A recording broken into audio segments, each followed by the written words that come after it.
అందరికీ నేను ఈ గ్రహణ కాలంలో దర్బలు ఎందుకు వాడతారు? ఎలా వాడతారు? గ్రహణం అంటే ఏంటి? మన హిందూ పురాణాల్లోనూ, మహాభారతాల్లోనూ, ఇతర గ్రంథాల్లోనూ ఈ యొక్క గ్రహణం గురించి కానీ, ఈ దర్బల గురించి కానీ ఏమని వివరించారంటే, మనకు నవగ్రహాలు ఉన్నాయి. ఆ నవగ్రహాల్లో రాహువు, కేతువు అనేటటువంటి 2 గ్రహాలు ఉన్నాయి. అసలు ఈ 2 గ్రహాలు రాహుకేతువులు ఏ విధంగా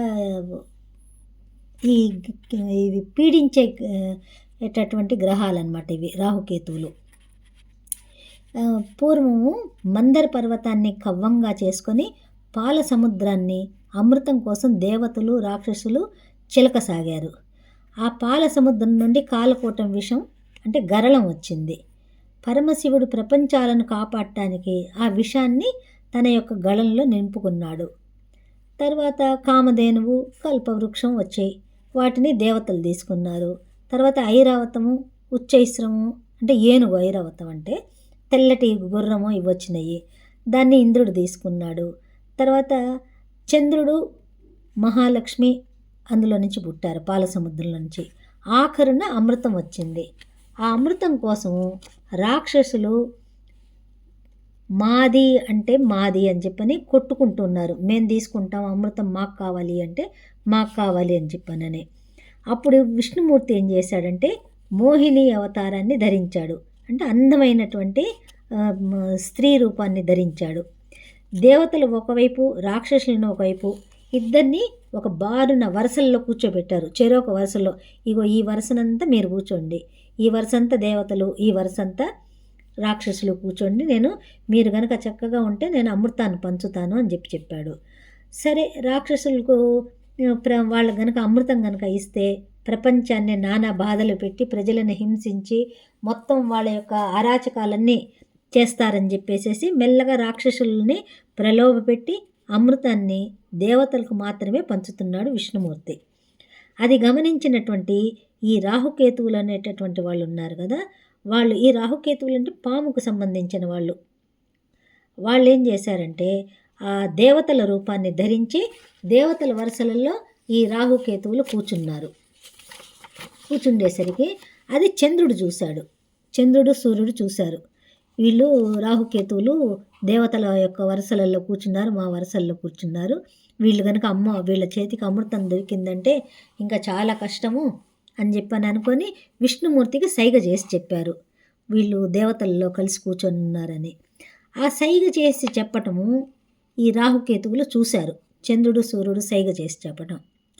అప్పుడు విష్ణుమూర్తి ఏం చేశాడు, అమృతాన్ని వాళ్ళ యొక్క చేతుల్లో పోసేయంగానే, ఇంతలో చంద్రుడు చెప్పాడు కదా, చెప్పంగానే వాళ్ళని తన యొక్క విష్ణు చక్రాన్ని తీసుకొని వాళ్ళ యొక్క తలల్ని నరికేశాడు. 2 ముక్కలు చేశాడు. 2 ముక్కలు చేసేసి శరీర భాగాల్ని వేరు చేశాడు. అందులో తల, తోక వేరైపోయినాయి. వేరైపోగానే వాళ్ళు కొంచెం అమృతం తాగున్నారు కదా, అందుకని వాళ్ళు చిరాయువులుగా నిలిచిపోయినారు.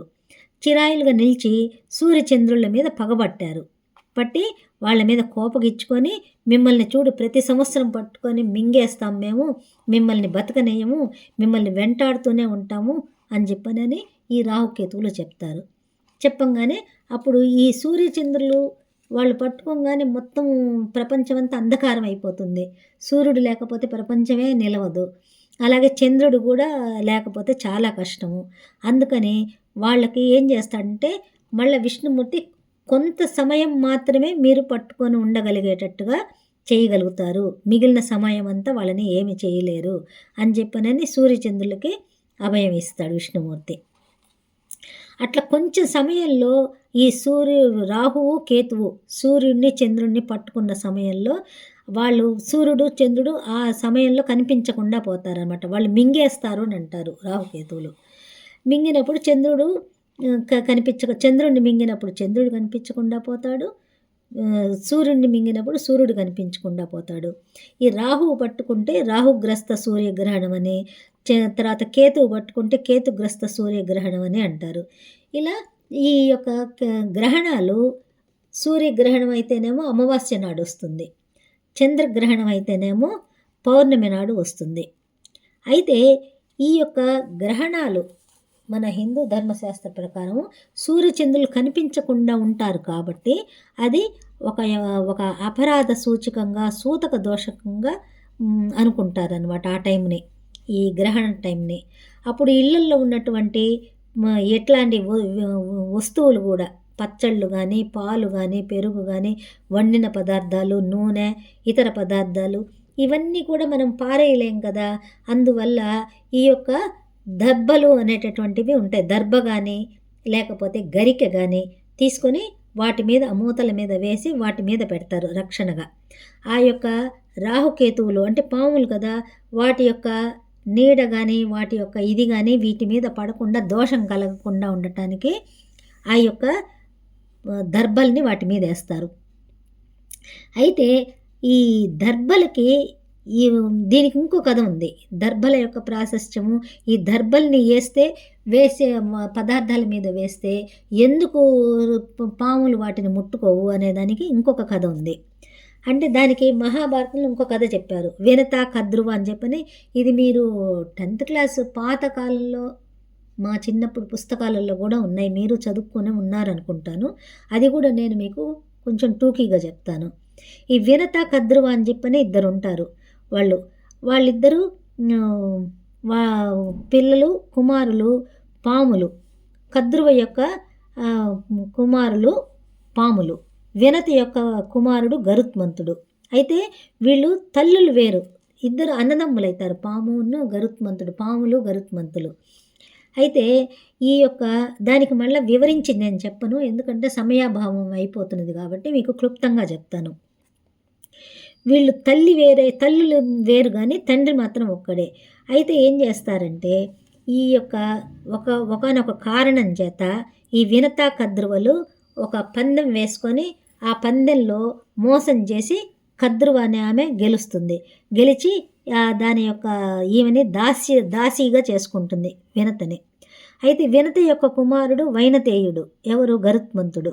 ఈ గరుత్మంతుడితో దాస్యం చేయిస్తూ గరుత్మంతుడు పాములన్నింటినీ మోసి వాళ్ళని ఎత్తుకొని ఆకాశంలో తిప్పుతూ ఆడిస్తూ ఉండేవాడు అనమాట. వాళ్ళు చెప్పినట్టు వాళ్ళు ఏది చెప్తే అది వీళ్ళు చెయ్యాలి. ఆ విధంగా చేయటం వల్ల ఒకసారి ఈ యొక్క గరుత్మంతుడు అడుగుతాడు, మా అమ్మ యొక్క దాస్యాన్ని విముక్తి చేయాలంటే ఏం చెయ్యాలి అంటే, నువ్వు మాకు అమృతాన్ని తెచ్చిస్తే మీ అమ్మకి దాసీతనం నుంచి విముక్తిని కలిగిస్తాను అని చెప్తుంది. అని చెప్పంగానే సరే ఇతను ఏం చేస్తాడు, అమృతం కోసం గరుత్మంతుడు ఇంద్రలోకం వెళ్తాడు. ఇంద్రలోకం వెళ్ళి ఇంద్రుడిని ప్రార్థిస్తాడు, నాకు అమృతం కావాలి, ఇవ్వాలి అని చెప్పనని. ఇంద్రుడు లేదు అది అమృతం ఇవ్వకూడదు, కష్టం తీసుకెళ్ళడానికి ఎవరికి అధికారం లేదంటే అతనితో యుద్ధం చేసి తర్వాత అతన్ని మళ్ళా ప్రాధేయపడి ఇంద్రుడిని, అప్పుడు నాకు అమృతం ఇస్తే నేను మా తల్లి యొక్క దాస్య విముక్తురాల్ని చేస్తాను అని చెప్పని అంటాడు. అయితే నాయన, పాములు అమృతాన్ని కనుక తాగితే నాగజాతి మొత్తం చావు లేకుండా పోతాయి, అన్ని ప్రపంచంలో అంతా కోట్ల సంఖ్యల్లో పాములు పెరిగిపోతాయి, నాగజాతి పెరిగిపోతుంది, ప్రాణులంతా అన్ని ప్రాణులు కానీ ప్రజలు కానీ మానవులు అందరూ కూడా కష్టాల్లో పడిపోతారు, అందుకని అమృతం మంచిది కాదు, తీసుకెళ్ళొద్దు అంటాడు. అయితే గరుత్మంతుడు నేను వాటిని పాములకి అందియకుండా, నాగజాతికి ఈ యొక్క అమృతాన్ని అందియకుండా నేను మళ్ళీ మీకు తీసుకొచ్చి ఇస్తాను, ఆ యొక్క షరతుతో నాకు అమృతాన్ని ఇవ్వాల్సిందని చెప్పనని అమృత కలశాన్ని తీసుకొని వచ్చి వాళ్ళ దేని మీద పెడతాడంటే దర్బలు ఉంటాయి, దర్భ పుల్లలు, ఆ దర్బల మీద అమృత కలశాన్ని పెడతాడు. పెట్టేసేసి ఆ కద్రువుకు చెప్తాడు, అమ్మ ఇదిగో మీకు అమృతాన్ని తీసుకొచ్చి ఇచ్చాను, మా అమ్మని దాస్యం నుంచి విముక్తి చెయ్యి అని చెప్పనని చెప్తాడు. అప్పుడు సరే ఆమె ఒప్పుకుంటుంది, దాస్య విముక్తురాల్ని చేస్తుంది. చెయ్యంగానే ఈ పాములన్నీ ఏం చేస్తాయి అంటే వెళ్ళి శుచిగా స్నానం చేసి వచ్చి అమృతం తాగుదామని అమృత కలశం దగ్గరికి వస్తాయి.